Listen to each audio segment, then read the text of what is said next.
In 1848, a simple glimmer in the water changed the fate of a nation. At a small sawmill in Coloma, California, a carpenter named James Marshall spotted something unusual floating near the riverbank. He picked it up, rubbed it between his fingers, and stared in disbelief. It was gold.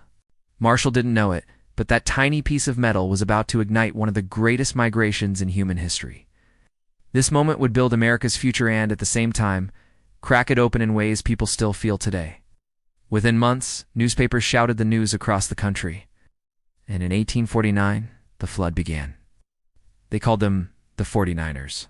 Farmers left their fields. Teachers abandoned classrooms. Sailors jumped ship and ran inland. Some walked thousands of miles, crossing mountains, deserts, and deadly rivers. Others sailed from China, Chile, Australia, and Europe, chasing one dream: get rich fast. San Francisco exploded overnight. A sleepy village of a few hundred suddenly swelled into a chaotic boomtown. Streets filled with tents, shacks, gambling halls, and hurriedly built saloons. Ships arrived so fast that their abandoned hulls were turned into hotels, jails, and stores. Gold fever had consumed the world. But beneath the excitement lay a darker truth. The gold rush built opportunity, but it also built greed. Greed had a price. Mining camps were dangerous, lawless, and rough. A single good day could make a man wealthy. One bad day could leave him buried in a shallow grave. Disputes over gold claims led to fights, robberies, and revenge killings. There were no rules, only survival. Most 49ers never struck it rich.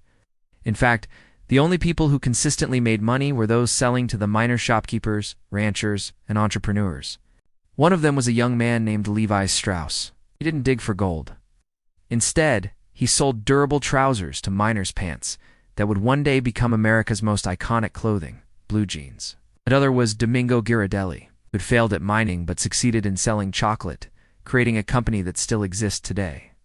So while miners gambled their futures in the rivers, businessmen quietly built empires. But the greatest cost of the gold rush wasn't financial, it was human. Native American tribes across California were devastated. As miners flooded indigenous lands, violence erupted. Rivers were poisoned with mercury and chemicals. Forests were destroyed. Traditional hunting and fishing grounds vanished. Thousands of native people were displaced, starved, or killed. It was one of the darkest, least spoken chapters of American history. Yet at the same time, the gold rush pushed America into the industrial age. Thousands of miles of roads were built. New ports were opened. Factories started rising. And to support the booming population, the United States Congress passed legislation that dramatically expanded Western settlement. The gold rush even helped bring California into the Union as a state in 1850, a move that shifted political power and raised tensions between free and slave states. This tension became one of the sparks that eventually led to the Civil War. Gold built America's economy, but it also helped break America's fragile political balance. Despite the chaos and conflict, the gold rush created something else, something that shaped the American identity, fueled the idea that anyone, no matter where they came from, could chase a dream and build a new life. Immigrants from China, Mexico, Ireland, and Germany all came to California, forming one of the most diverse places in the world at the time. Some found riches, others heartbreak, but all left their mark on a land that was forever changed. By 1855, the gold rush was over. Most of the easy gold was gone. Boomtowns emptied, leaving behind ghost towns and silent valleys.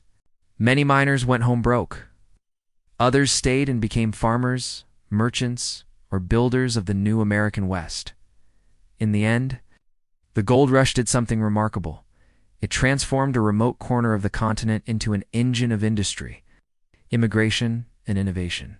It built cities, fortunes, and legends. But it also broke communities, destroyed environments, and deepened national conflicts. It built America, and it broke America.